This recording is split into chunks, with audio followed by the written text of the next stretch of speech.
Hey everyone, welcome back to Gimme Growth. Today we're lucky to have Archie Abrams with us. Archie is the VP of Growth and New Markets at Udemy, which is the interesting thing about Archie is he was the very first employee at Udemy, and now he's all the way up here where their team has over 250 people on it, and he has a team that has over 25 people on it. So he's really seen the ride all the way from the very beginning to right now. And in addition to that, Archie, with all of his free time, which is probably none, does a great job in mentoring startups, being around, really being valuable, not holding a lot of secrets close to his chest. So super valuable, super lucky to have you today. Archie, thank you for being here. I'll let you take it away. Appreciate it. Thanks, Dominic. I'm really excited to be here and hopefully share some useful stuff with you guys. Cool. Well, excited to be here and chat with you guys about growing a growth team. So this is going to be maybe a little bit different than some of the other talks and lectures as part of this course. It's really not going to be too much about, growth frameworks or growth processes or growth hacks. Instead, it's going to be a little bit different. A little bit of talk about management and how do you build a growth team that can achieve the growth you're looking for. So a lot of what we talk about, awesome stuff around the frameworks for growth and all the different strategies and tactics across it. But ultimately, in large part, your success can be determined by the team that you have that's working on growth. So today, what we're going to cover is how to get the right people on your growth bus. So how do you hire correctly? What are some techniques and strategies to make sure that you're getting the best people on your team at the stage that you're at? And then once you hire those people, how do you set the right goals? And how do you measure performance correctly so you can really tell if those people are performing at the right level or maybe not performing at the level you need them to be. And then third, we're going to dive into how you lead. And we're going to talk a little bit about some different leadership styles specifically applied to growth and how those leadership styles can make you a more effective growth leader. So again, a lot of what we're going to talk about is the team and the culture. A lot of what you have there, that's what's ultimately going to make your growth team successful. So quick background, as Dominic mentioned, was first a consultant in Boston, quit very shortly after, making PowerPoints all day is pretty miserable. Started an ed tech company in Boston. That didn't go where we wanted to go. And then moved out to San Francisco, joined Udemy 2012 as a first growth hire, 10th person overall. And have been very fortunate to be part of a pretty great journey. So just quick background about what is Udemy. For those who aren't too familiar, we're a marketplace for online courses. So we have about 40,000 on-demand video courses. About 60% of our revenue comes from professional development courses, things like web development, iOS, Unity, React, etc. And then the remaining 40% comes from personal development content. So you can see here, we have a meditation course that's one of our top sellers, a creativity course. So really a wide breadth of content. Since January 2012, have had fortune of having revenue go up 150 X. So from the low, 5 figures to the pretty high 8 figures here. So we've been very fortunate to grow quite a bit. About 12 million students, 50% of our revenue comes from outside the US, and we've raised about $177 million. So dive into what is growth at Udemy. Responsible for the demand side of our marketplace. So as I mentioned before, we're a two-sided marketplace. So growth works on the demand side, which is really customer acquisition and customer retention. As Dominic mentioned, about 25 folks working across the entire funnel. One of the big key pieces of our business is we have about 40,000 courses. So a lot of what we're trying to do is get the right course to the right student. That's really what drives a lot of our growth. So this is a very complex slide, but I'll just this tries to give you the basic growth framework for how we think about growth at Udemy. We have 2 parts to this. We have on the left side here, you can see our new user acquisition. And then on the right side, really our lifecycle retention team. So what we try to do is bring students in via paid acquisition, affiliates, SEO, referral, organic, our instructors going out and promoting. Once those folks come over to the site, they sign up, register, and then we bring them down different levels of engagement with the platform, going from people who have made no purchases to people who have made 1 to 4 purchases, 5+ purchases, and throughout this, working on getting those students more engaged with the platform and buying more courses. Won't talk too much about this, but just wanted to give this as a kind of high level about how we're organized on growth at Udemy. So dive into kind of the first major part, which is who to hire for your growth team. So, there's a refrain that often is made, only hire A players, but what does that even mean? And can we go a little deeper into that? So, this is pretty obvious, but just to drill home this point, the best people on my team would be C+ tax auditors, right? Does that mean they aren't A players in a growth role? Of course not. So one of the key things is what determines an A player for your team, and 2 things that we really focus on, which is, are the values that this person has aligned with the team culture that you're trying to create?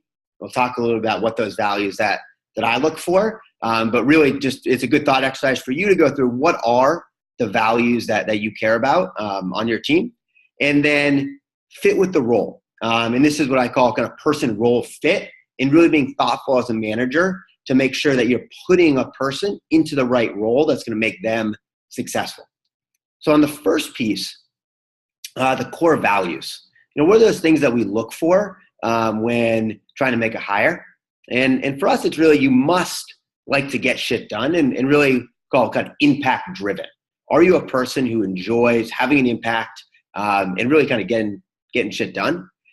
2, have grit. Grit's kind of a buzzword, but really this is somebody around who loves to just persevere through adversity and is really not going to kind of let a few hiccups get them down. And somebody who's just a vivacious learner, somebody who is always reading, taking courses, just always curious and trying to drive to the next level. And finally, just look for people who are nice. On the left side, the must-haves, it's very easy to have a big list of these, and they all are important. But it's really important to identify maybe what you care less about, right? And for our team, care actually less about kind of raw IQ, right? And there's certainly a base level of kind of intellectual horsepower that's required. But if we're honest, nothing in growth that we do is actually that intellectually challenging, right? And above a certain baseline, you don't really need that next level of IQ. Certainly in some parts of engineering roles, certain areas of very heavy data science, yes, that matters a lot more. But for a lot of the core growth roles, above a certain threshold, grit, curiosity, much more important than raw IQ. Experience, for the most part, care less about, and care much more about, do they want to learn? Are they going to kind of get it pretty quickly? Then certainly educational background is something that we really don't even look at. And we use a lot of interview techniques, but the one that we primarily use is an interview technique called structured behavioral interviews to get at a lot of these traits. And I'm happy to share some resources and some very specific questions with you guys, and we'll put that out there to get some good questions when you're actually going through the interviews. So once we have those core values, it's really about something we're calling kind of person role fit, and making sure that when we hire a person, we're putting them into a role that is right for them. And as we think about the different types of roles within a growth organization, and this is at different points, there are kind of 2 dimensions that I like to think about. The first one up here on the kind of horizontal axis is really around the need for collaboration in a role. And there are some roles that you're going to have, particularly early on, where there actually isn't a lot of collaboration. This person can operate pretty independently. As you progress in different parts of your growth organization, do have a lot of cross-functional dependencies over time. with other parts of the business or other parts of within your growth team. So very important one dimension, just thinking about, hey, what's the level of cross-functional relation that this person's going to have?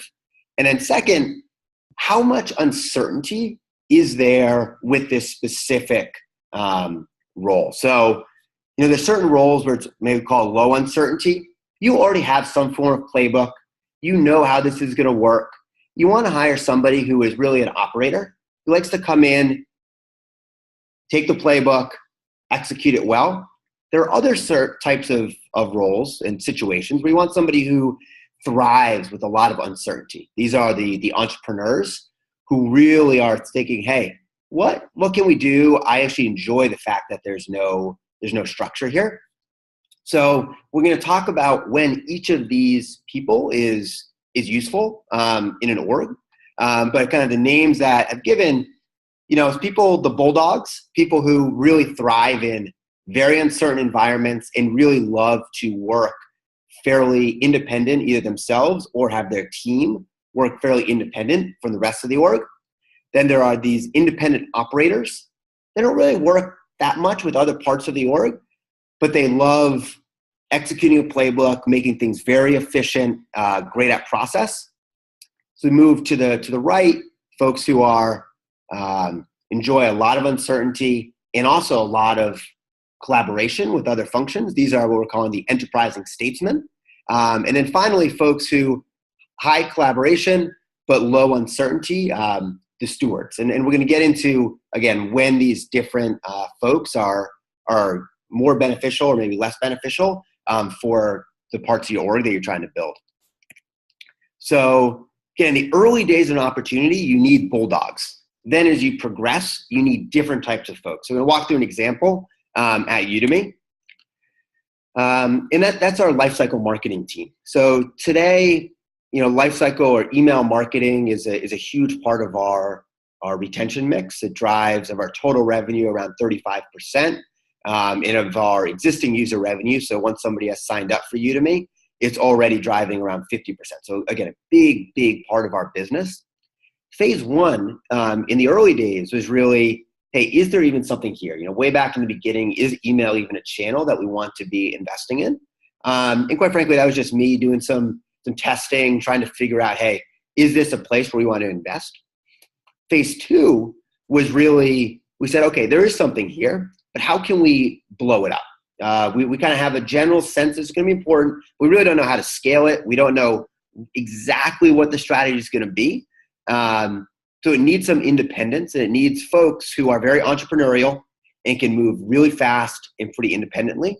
So you can see here, we ended up hiring a lot of bulldogs, a lot of folks who thrived with that uncertainty of, hey, we kind of know something's here. We don't exactly know what it is. And built that team around that. Now, as Udemy, as we've grown, email is actually a very, again, I said, a big driver of our business, and we really understand it. We understand the levers that we can pull. We understand how the playbook kind of works for email marketing. So today, it's much more around process, efficiency, and collaboration with different parts of the organization.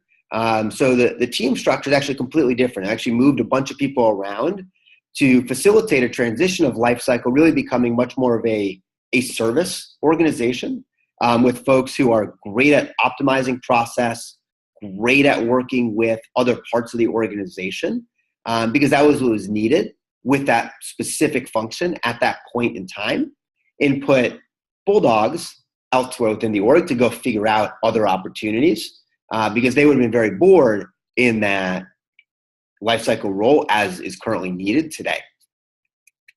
So again, the first hires were all bulldogs. I can think of all the folks we, first by 5-7 hires on growth were all these bulldogs types. So who is a good bulldog? And this is really important when you're in the early stages of building out your team.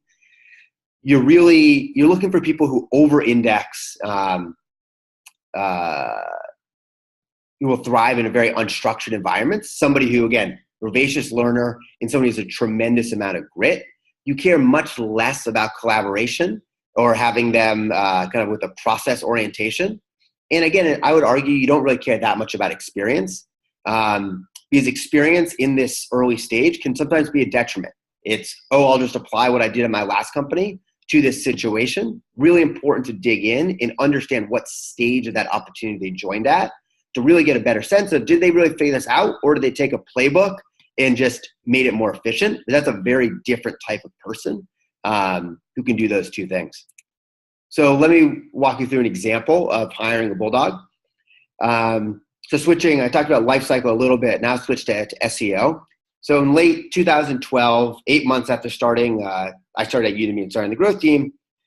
We had just raised a Series B, and the channel SEO is growing well, fairly organically, but a tremendous amount of uncertainty about exactly how we could grow it to make it successful. So question, would you hire someone with zero experience in marketing or any significant work experience, particularly when we had a lot of resumes from folks with deep SEO content marketing experience? Again, I would argue you should hire, which we did, a person with no experience in marketing to come over and take this channel over. And here's what happened after this woman, Kasia, joined the team, classic bulldog. She really invented our SEO strategy, took it from 30,000 visits per month to around 7 million visits per month in about 3 years. She did that by building out a team of 100 contractors, writing thousands of 1,000-word blog posts per month, link building machine that generated 300 high-quality links per month. And of course, the revenue generated from SEO is very strong. Now she runs our SEO and about $1 million a month paid active budget in a team of 6. And Kasia literally had no work experience before joining. But what we saw during that interview process was she was incredibly gritty, wanted to learn, and sought a very unstructured environment. How do we get at this? Well, she tweeted at our CEO with a presentation she created about a marketing campaign we did. It was a great presentation. So just out of nowhere, just tweeted, again, showing that passion, that hunger. During the interview, she realized she made a mistake. And then that night, built out an insane answer to the question and sent it over the next day, as well as the perfect pitch to us. And this is the email from Kasia after the interview. I feel right at home among people who love to learn, are passionate about their jobs, kind of getting things done, and believe in the impact they can make on education.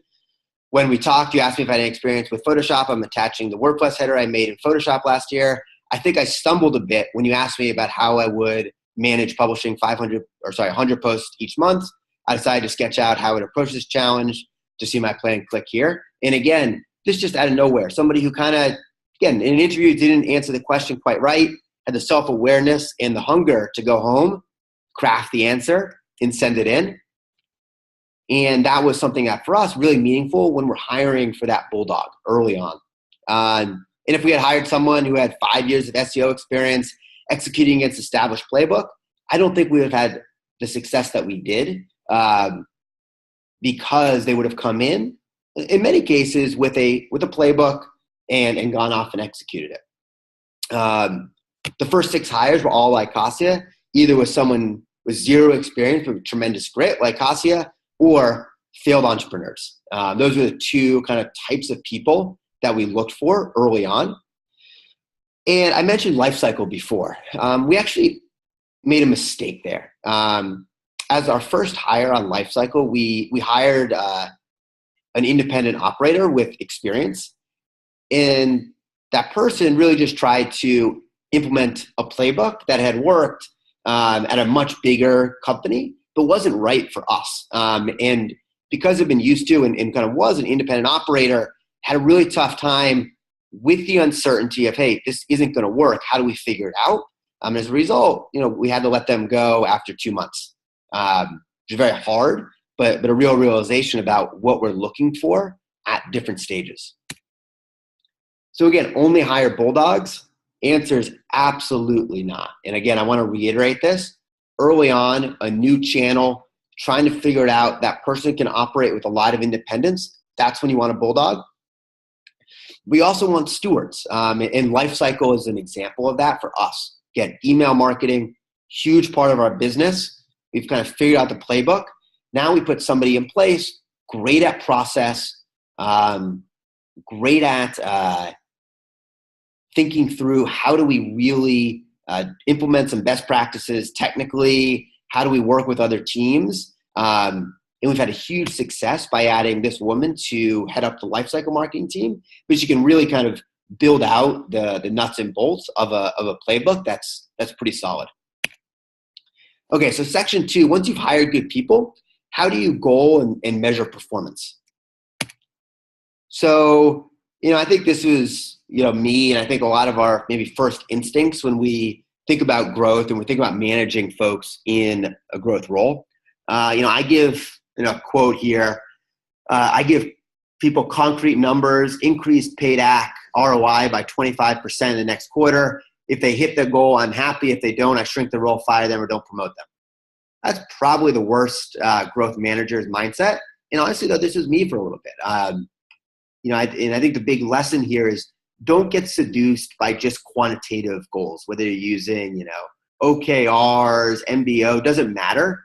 Use quantitative goals as a management tool to put people with the right incentives and the right knowledge of where they need to go, but don't use them solely for performance management or performance measurement. So what I started to realize was, the great people on my team were missing goals all the time, doing some really smart things. What was happening? Why was this happening?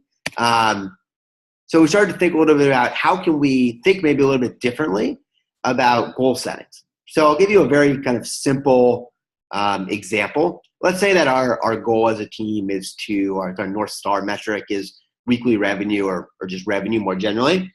So we can break down revenue. Again, weekly revenue is a function of unique visitors, conversion rate, and average cart size. So weekly revenue itself is the output goal, and then these are the input goals over here.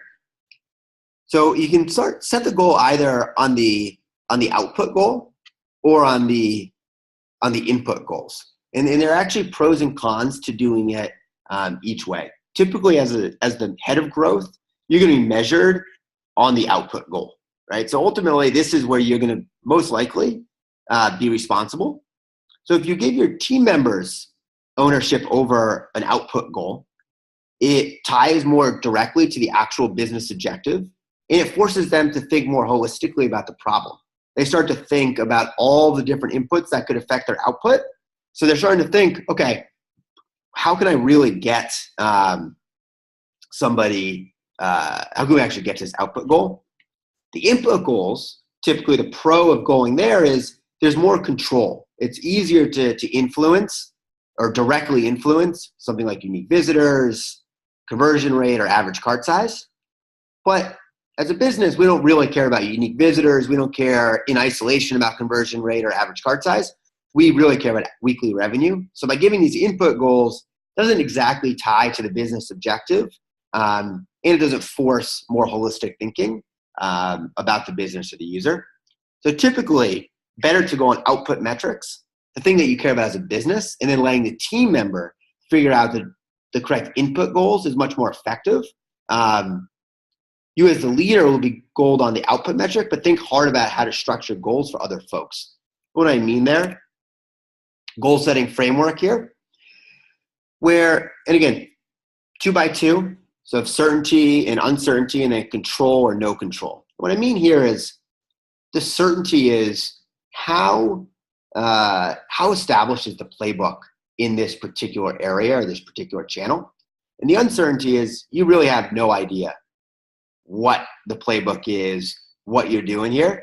And then here, there's no control or control. What this really gets down to is, does this person have more or less complete control over their destiny? Do they control all the inputs that affect what's going to happen to their channel? Versus no control or less control, meaning that other parts of the business, other teams, that they don't have direct control over play a very big role in determining success. So at a high level, when a team member is working on a channel or a specific part of the business where you have fairly good certainty and that team member or that team has a lot of control over it, you can typically set output goals. So the example for us is in lifecycle marketing, email marketing, we know the playbook pretty well, and that team has all the necessary resources to execute against that playbook. As a result, we goal that team on output goals, total revenue from users from email, etc. And I highlighted SEO here. So SEO is what we thought we had a lot of certainty around it. So the output metric that we care about for SEO is new user revenue generated from SEO traffic. What we realized though, and Kasia moving through, actually had a lot of things we were doing the right things, but they weren't stacking up to output goals. So it was incredibly frustrating to have that happen. So as a result, we actually switched SEO goals to be not only focused on the output, but much more focused on some of the input goals. So instead of going against just revenue from new users acquired via SEO, started to focus on some of those inputs that we cared about. And I actually just defined those inputs in those goals. So links acquired, posts published, etc., as giving more, again, control over the activities being done and making sure those goals were easier and more achievable than something that, hey, because we don't really know the playbook here, I can't goal you against the output because we just have to figure out what are the right inputs. And so we're going to stay much more focused on testing those inputs than going purely on the output. So we have those goals and we have different ways of setting goals. Now, what's really important is that you, as the leader, understand the situation that you're dealing with and create goals and objectives based on that. And use your judgment. Don't get too hung up on exact numbers. And again, I want to repeat this again. Use goals, objectives, management tools to point people in the right direction, but don't use them blindly as a way to measure performance. I think it's very dangerous, although folks do this of, hey, hit the goal, you're good, you don't, it's not good. There's a lot more nuance there. There's a lot more context there. So use these quantitative goals as a guide and as a principle. And judge performance much more against your values, which again should align to hitting the goals. And for us, that's grit. Are they nice? Are they getting shit done? And are they learning? Use the quantitative goals, the alignment to values in the overall context and situation to determine performance. Management is a lot about judgment, and don't be afraid about having that. Not everything is going to be very clear, objective. You did this, you didn't. There's always a lot more gray there, and keep that in mind. And one small thing that we typically do, I found very effective, is setting both business metrics that we're shooting for, but also personal development areas for each person. And so they feel like, hey, I'm not just hitting my business goals, I'm also developing, and here are the ways in which we can do that. So on promoting and firing, promote early. The boost in confidence you give someone, wow. I have a couple examples of this where, somebody might have been objectively maybe 3-6 months away from getting a promotion or taking on a management role. But once you think that they're going to get there, always give them that promotion. I think there's nothing better than knowing that your manager believes in you, and they will move mountains if you show them that confidence. And a lot of times just promoting a little bit early, a little before they're ready is a very effective technique to getting that. And again, I know it's said a lot. It's never easy to do, but fire fast. And this is really about thinking, hey, person role fit, better for everyone to get it done faster than let them struggle in a role that's not right for them. Because oftentimes it's as much on you as the manager for putting them in the wrong situation that caused them to struggle, and being very open with that and recognizing that. super important. And the most difficult situation, though, is something in between these two. Somebody performing really well, promote them, not performing well. Again, thinking about the whole context, fire them. Somebody in the middle is somebody who's good, maybe great in their current role, but can't go to the next level.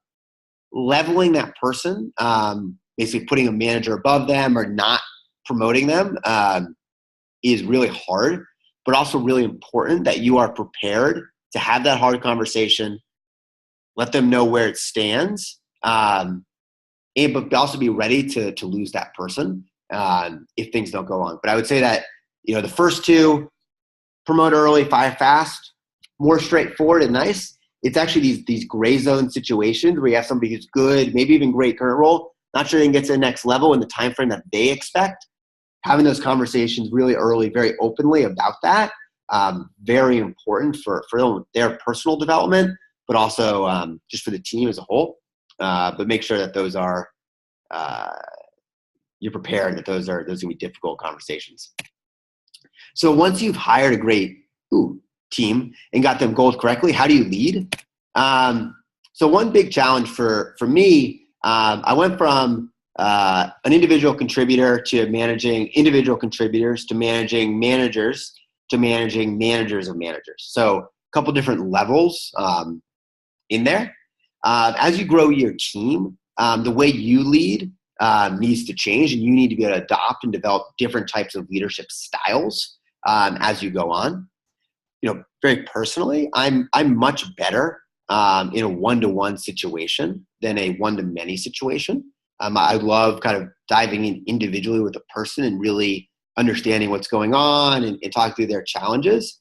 I'm not as comfortable leading in a one-to-many situation. But as you grow and have more people on your team, 20, 25, you can't sustainably chat with every single person. So being able to build out that skill set of how do you lead one-to-many with better presentations, creating more structure and frameworks, very important, where you can't have those one-on-one interactions as frequently.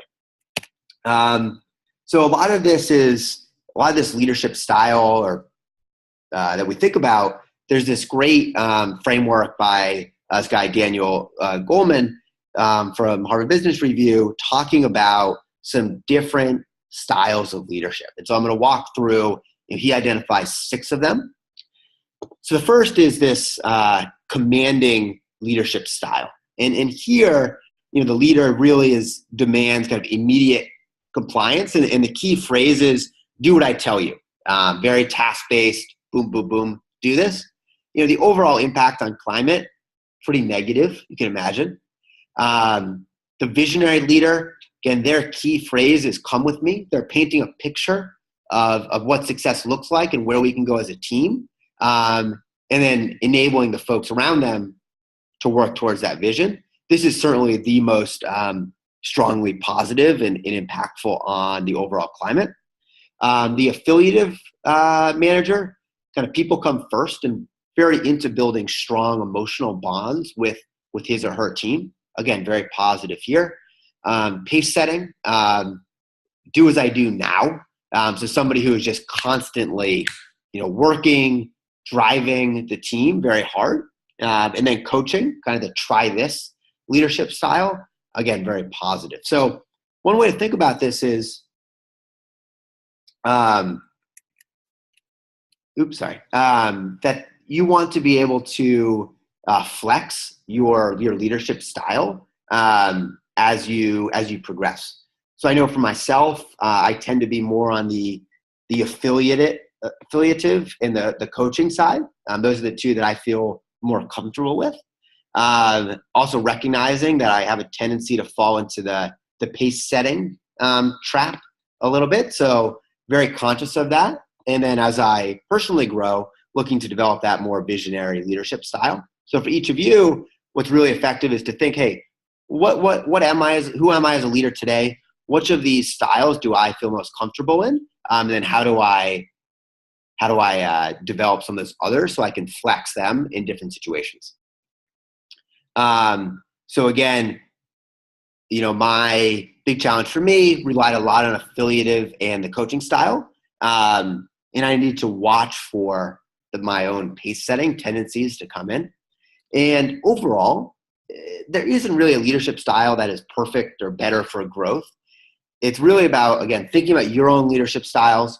What do you do well as a leader? And then also identifying those areas where maybe you struggle a little bit more.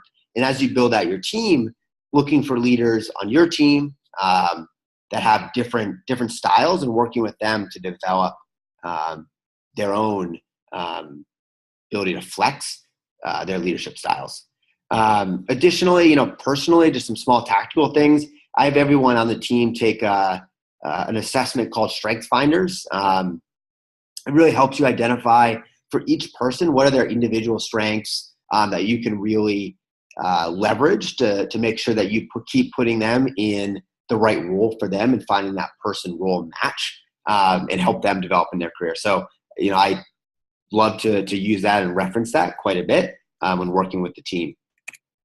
So, just to wrap up a little bit. So conclusion here, person role fit, be able to flex as your team has different needs. You're going to need different types of people in different roles and understand how to look for those different attributes in different people and set goals according to level of control versus certainty. Use context in your value system to judge people's performance. Don't be a slave to numbers when thinking about people. And finally, understand your own leadership style and flex it. Your team will thank you quite a bit. And then finally, I think if you do that, plus you have all the great foundations that you're learning also in this course about some of the growth frameworks and process, I think you'll be set up to grow pretty effectively. So, thank you. And, happy, Dom, I think has some questions. So happy to chat through those. Yeah, that was really, really great. Thank you so much for doing all that. For sure. Great, cool. So yeah, I wrote down some questions that it's hard to find questions because it's such a thorough presentation, But in a little more detail, one of the first tactical challenges of hiring people is where do you find good people, right? Mm-hmm. A little bit to your experience with the difference of maybe job boards versus asking for referrals versus doing recruiting on LinkedIn. What do you guys typically do? And for different stages of the company, how have you found people? Yeah, it's a great question. So I think, overall, I'd say, early on, we were a lot more, just because we didn't really have nobody really knew about us and it was much harder. Mm-hmm. We relied a lot more on referrals and just a lot more hustling. I mean, we sent out a lot of cold emails to people who, I said we identified those failed entrepreneurs. So we were kind of looking for people who had an entrepreneurial background. Maybe it seemed like they were at a company that they started that wasn't really going anywhere. And we actually just reach out to those folks. So there's a lot more hustling, kind of identifying some of those profiles. So that was one. We also did some work promoting out to our own user base. That's how Incasia found out. Just like people in San Francisco, and I think we actually did a blast for anybody in the U.S. Just hey, you interested? Just people who were engaging with our product. So it was a lot of cold outreach to people, referrals when we could get them, and then leveraging our own user base to find people. We did post on boards, but very little came through that in the early days. Okay. Sweet. Today, it's much more. We actually get a lot more just people applying directly inbound. I think that's just because as we have more brand recognition, easier to find. Do you believe that you find a decent percentage of your people through those inbound inquiries, people that actually just apply without being referred in or anything like that? Or do the majority of your hires still, of course, come from your personal networks and referrals? I would say it's probably 30-40% from, at this point, from referrals, and the remainder coming from inbound.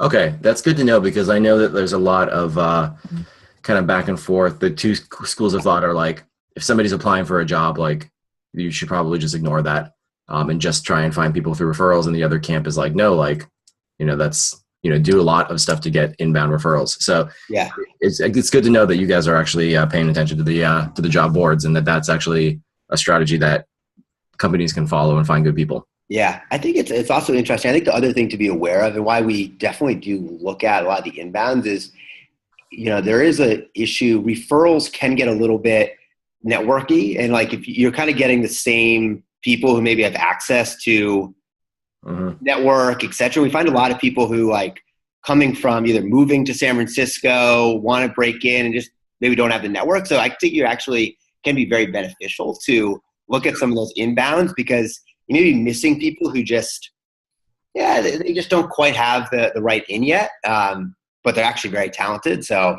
good. Yeah. Okay, cool. So then my next question is, how do you go about identifying, you talked a little bit about like structured behavioral interviews, and I'll ask for some of those resources later, for sure, along with like the Strength Finder. But how do you find whether somebody fits into the camp of like a steward or a bulldog or an independent operator? Like, is there any sort of quantitative tests like Myers-Briggs, DISC, stuff like that, where you would try and use that? Or is this really more collective, like gut instinct that your team has at this point?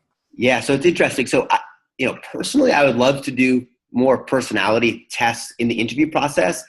They are borderline. There's some legal issues you have to be careful about.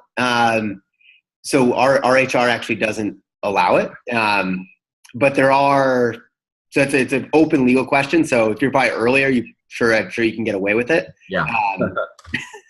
Typically, I find it's really about asking, like, my favorite questions are really about describing past experiences where you had failure. What did you learn from it? Walk me through specific projects, seeing how they reacted to situations that had come up, particularly for kind of those bulldogs. And then for things like stewards or independent operators, much more around, hey, how would people describe what it was like to work with you? Walk me through on this specific project, how you built the process. So really just diving into like specific situations that I know that they're going to find themselves in at Udemy, and really seeing how they reacted to those situations in the past. Then once they get here, do more of the personality stuff to like kind of solidify my understanding of who they are. Got it. Okay. We do actually, just on that though, we do get projects typically to people. And you can get a lot of sense of just how they're going to approach their work by looking at that project. Basically, like, are they very focused on, there's some folks who are very focused on like structuring it, making sure that all the I's are crossed or T's are crossed, I's are dotted, etc. And there are some people who are just like going out and actually like hustling and doing things. So I'll give you an example. Like, we asked, how do you develop a Reddit marketing strategy as one project? And it was kind of and this was when we were hiring a bulldog, and there's a little bit of a trick, because I actually wanted people who are actually going to go out and just start trying some stuff. As part of their project. So it's a really interesting way to see the people who are like, I'm going to develop something and actually just going to go out and test it right away and then give feedback on it, versus people who spent like days writing up a whole process, etc. It actually filtered candidates pretty well. So some questions that have a little gray or nuance to them, projects, really effective way to get at it.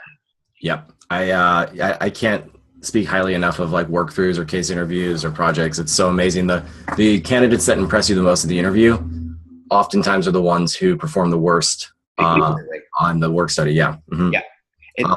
And one thing that we've recently started to do, I don't know if you've had experience, like we used to like do the interview and then give a project and then just have them just kind of read the project. Now we started to do like the interview, come in one day, give them a project, and then have them do with a big team, like a 2-hour presentation and like working session. And that's actually been really effective. Working session. Yeah. It'd be really interesting to see how you guys go about doing a working session, like having a lesson on best practices around that, because doing a working session with somebody can be like relatively awkward if you don't have it like planned out and mapped out. Completely. And so like that would be very helpful. Hey, I'm happy to share with you guys a couple example kind of project / working sessions and how we've like structured those. Yeah, that would be really, really cool. Maybe you and I can do that. You can just talk about that sometime. Okay. Sure. So let me go back to my questions.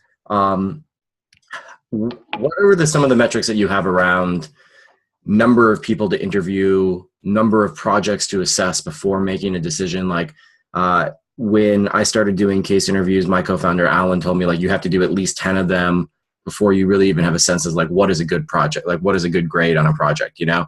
Because it's always very easy to, like, you meet the first person, you're like, holy shit, they're amazing. Let's hire them, you know? What are some of the ways that you resist the temptation of, like, hiring too fast? And do you have any sort of stats or benchmarks around, like, the number of interviews you conduct before you actually hire somebody or something like that? It's a great question. I think I have to admit, I'm definitely more on the, you kind of know it when you see it. And so, like, we've had people who just one interview, only person we've interviewed, it's just like, done. That's it, we're done. The other people, and I think it's been a good balance for me, we actually want to make sure we see the right number. I think on the project side, the way we try to do it is we basically have everybody got to be in the hiring group, and we typically like to keep that around 5 people actually basically do the project themselves. Oh, that's a really good idea. Then we come together and be like, okay, why did we each do it this way? What's a good answer? And we kind of see there's a couple different approaches. This one would be an A, this one might be a C. So it gives us a frame of reference to understand it. Yeah, totally. Do you guys do something at the end of your interviews where everybody who did the interview writes down like a 1 to a 4, like 1, 2, 3, 4, so there is no middle ground, and then at the end you guys all share your number, and like, you know, a 1 is like definitely not, and like a 4 is like we have to hire this person? Yeah. So exactly, we do, like, it's basically say we do definitely no, yes, like strong yes. Mm-hmm. And I think the big thing that we're try to make sure we're good about is ultimately it is the hiring manager's decision, like, period, and everybody else is there to give input. Mm-hmm. Basically no veto. Because I think the danger that I think we ran into in the middle, we made a few hires that were not perfect, was we got a little bit too much in the consensus. Okay. Very dangerous if everybody has to be a yes or a strong yes. That's not always going to happen. Yep. So making sure nobody's, like, the hiring manager has control, and making sure the hiring manager, like, is doing, like, jumping jacks about this person. Like, if they're not, that's a problem, and often an indication of the tendency to very much watch out for, and I'm sure you've experienced this, is you really need to hire the person. You're really, like, have no resources, but you just cannot hire just because you have a need, and making sure you do take the time to get the person you're actually excited about in the door. So easy to hire too quickly and just end up with a bunch of people who aren't quite right. Yeah. Okay. Very good point. Yeah, I like the idea of not having it be just like a group consensus. Like, there's still one ringleader that has, like, makes the autonomous call. Yeah. Cool. There should be an entire boot camp just on hiring, man. It's like, I know, it's crazy. So important. And yeah. So, okay. You spoke about firing people fast when you know that it's wrong, right? Of course, that's very important. There's, like, several different types of fires, right? There's, like, the fire because somebody's, you know, doing drugs in the office. Yeah. And then there's the firing where it's like somebody sucks at their job. How do you go about firing the person who sucks at their job? Like, how long do you take? Do you give them some sort of, like, warnings? Like, what is some of the process around performance firing that you think that people should know? Yeah, absolutely. And I think I think in a lot of cases, at least from my experience, we've never had anybody that is in the first camp of doing, like, drugs in the office. In the second camp with the performance side is never had anybody who's, like, a true, like, D or F. Right? I think the hard ones are people who are, like, B or C on the performance. Yeah. And very nice. And people like them. They're likable, but somebody's like a B or C. And that's been the most common situation for us. I think with that, typically found is kind of a couple things to be very self-aware of. One is starting that conversation very, very early and just being very upfront. Hey, this is not where it needs to be. And then being able to point to very, very specific examples of what's not quite going right. And then diving in to really understand like what's causing the lack of performance. And a lot of times you as a manager, it may be the case that you've just identified the wrong role for them. It's, I think, being very aware, you're going through it, like trying to understand why are they not performing well without a lot of judgment of like, I need to get rid of this person. No, it's like, I'm trying to really dig in, because it's also useful for me to say, hey, we've done this a couple times. We actually switch you to a different role. You're perfect. Just this role, I as your manager messed up. So I think being very aware of that and willing to question your own judgment, very important early in the process. Then once you kind of say, hey, it's not the role, it's just something isn't the right fit with Udemy or in general, what we typically do is do a month-long pay-for-performance improvement plan that's very structured. At the same time, I've often found that I typically say is, hey, like, we can do that, but I don't think there's a high likelihood of you making it. So instead, you can just take vacation for a month. We'll pay you and then do a severance and go look for another job. But being like super upfront and then making sure that you give them plenty of time to find something new has been important. Yeah. Again, that first part of you as a manager being reflective of, hey, did you just mess up? You put them in the wrong role. Like, you need to switch their role, and being open to that, super important, particularly early on. So speak early. Yeah. Ask why their performance isn't good, because it might be a problem. It might be a problem that you've created. Correct. And don't be judgmental, and then, act fast if they, cool. Okay. Yeah. Those are all really good ones. Yeah. It sounds like getting fired from Udemy is not such a bad, take a vacation for a month. Exactly. And we'll give you severance. Yes. Yeah. Most companies is like, hey, you suck. We'll see you later. But I think that's really important too, because like people that leave your organization, people who get exited, you shove them in the door, can be potentially like really bad detractors. And Completely. if they part on good terms, it's like super, super important. Completely. Yep. No, I completely agree. And also to be aware of the impact that person can have on other people, kind of the weak ties within the organization. Because if you're hiring people who are very likable, which I think most people we've hired are, yep.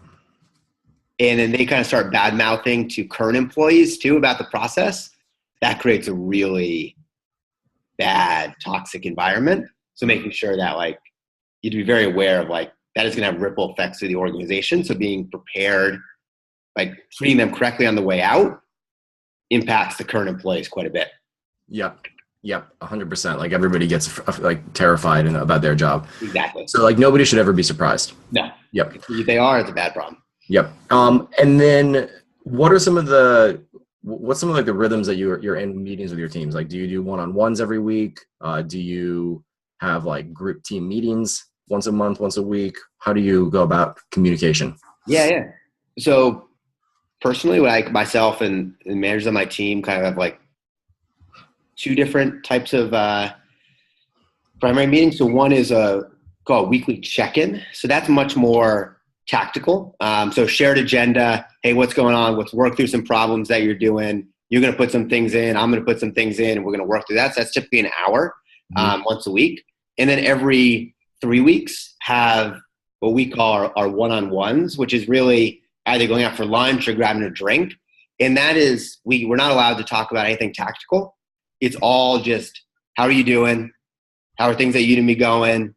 Like, you feel like you're progressing in your career, et cetera. So really trying to split off those two separate conversations, the weekly, which is super, in the weeds, we're going over problems, and then having that very scheduled regular time to just talk more generally about life, career, making sure you have that time for that.